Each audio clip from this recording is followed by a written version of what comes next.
The boardroom fell silent when little Emma's voice echoed through the glass doors during the quarterly meeting. "Mom, Mom, you forgot your coffee." Every executive turned to stare, not at the child, but at their CEO, Victoria Chen, whose face had gone pale. The single father standing behind his daughter, Daniel Matthews, met Victoria's confused gaze with eyes that held a truth she wasn't ready to hear.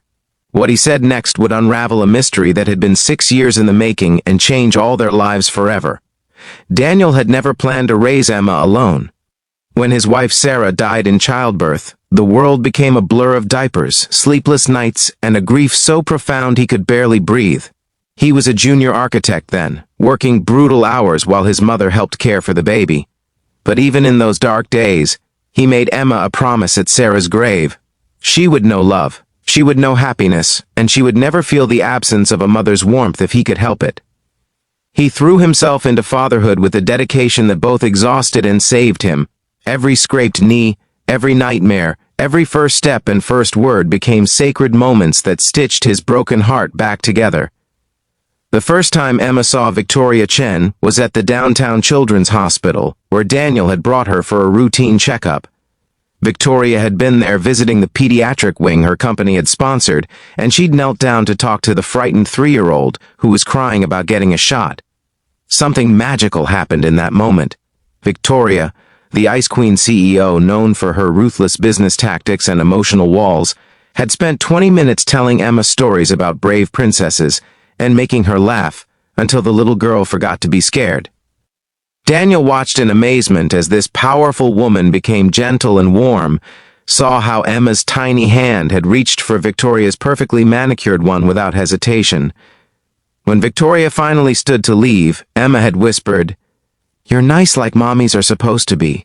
If you believe in the power of kindness, in second chances, and in the unexpected ways people come into our lives, please like this video, leave a comment sharing your thoughts, and subscribe to our channel.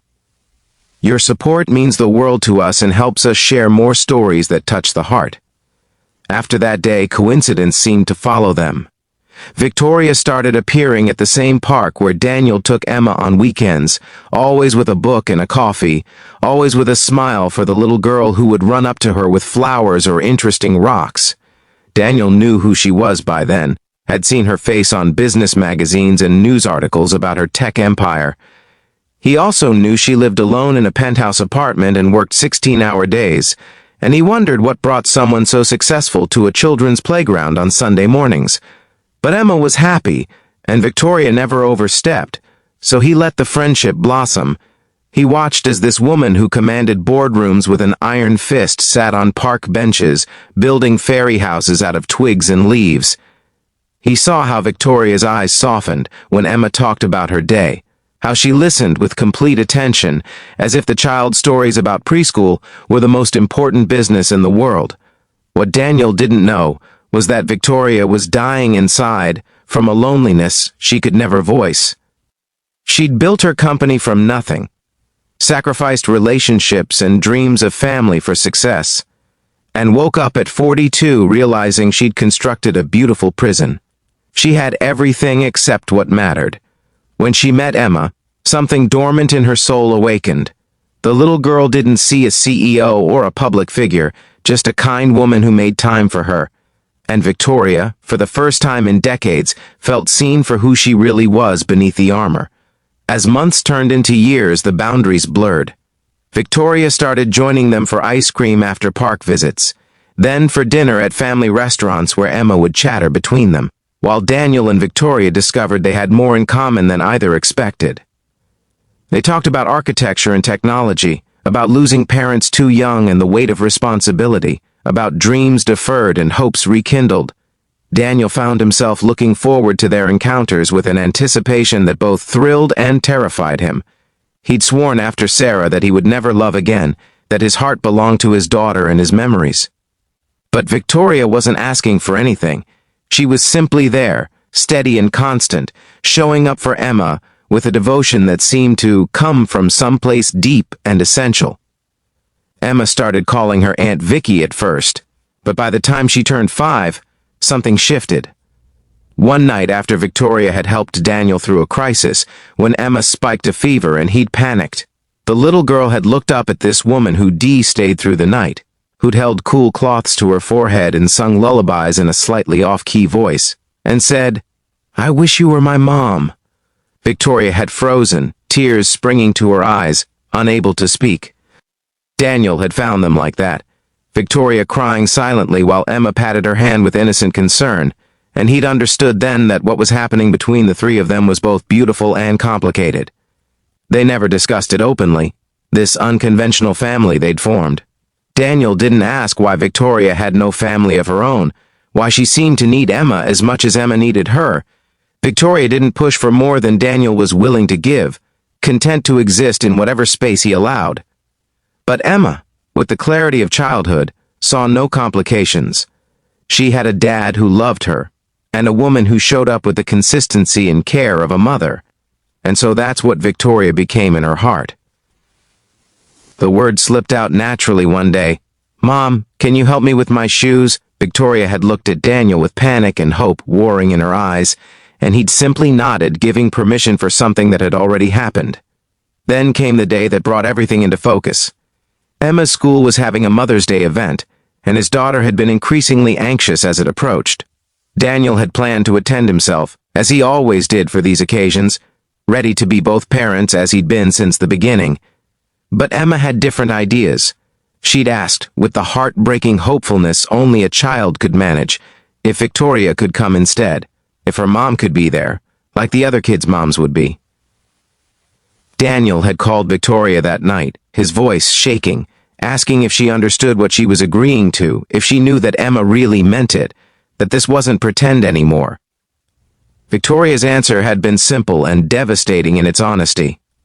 She told him that Emma had become the daughter she'd never thought she'd have, that loving this child had cracked open a heart she'd thought was permanently closed, and that if Daniel would allow it, she wanted nothing more than to be there, to be real, to be mom in every way that mattered.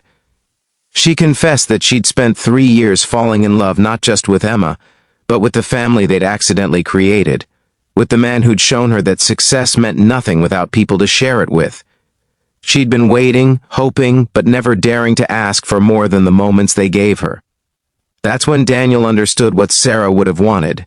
His late wife had made him promise Emma would know love, and here was a woman offering exactly that, asking for nothing but the chance to show up, to care, to be present in ways that transcended biology.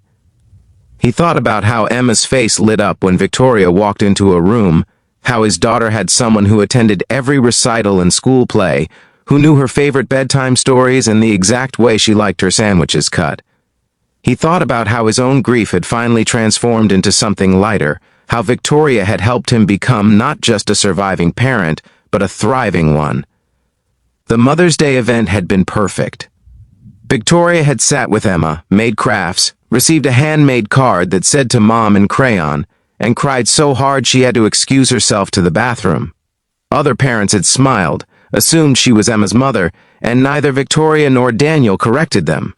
It felt too true to deny. After that day, Emma called her mom without hesitation, and Victoria started appearing in their lives not as a visitor, but as family.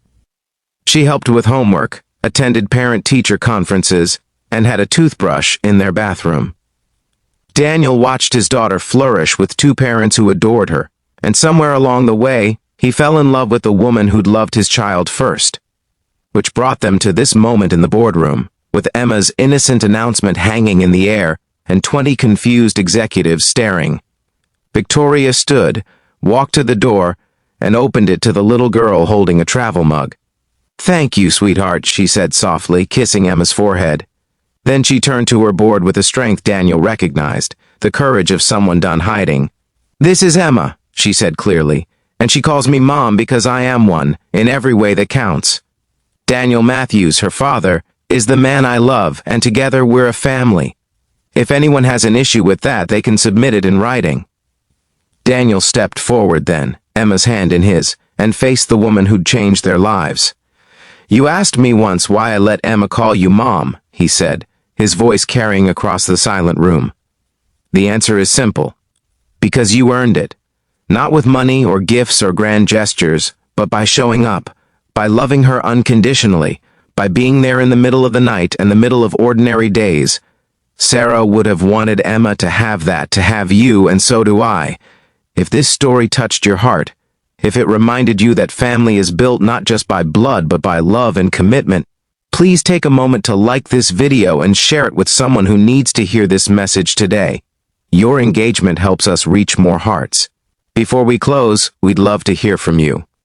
Comment below and tell us, have you ever experienced an unexpected person becoming family in your life? How did they change you? Your stories inspire us. The board meeting was rescheduled. What mattered more was the conversation that followed in Victoria's office, where Emma drew pictures at the desk while the adults talked about making things official, about partnerships both business and personal, about building a life together that honored the past while embracing the future.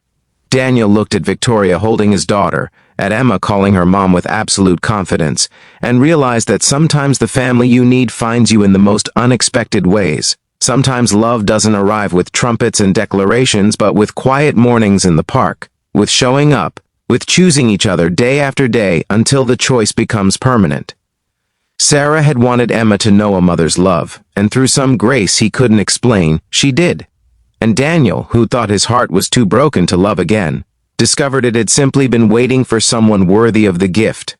They became official shortly after, a family not by accident but by choice, proving that the best love stories aren't always the ones you plan, but the ones that plan you, bringing together broken pieces and making them whole.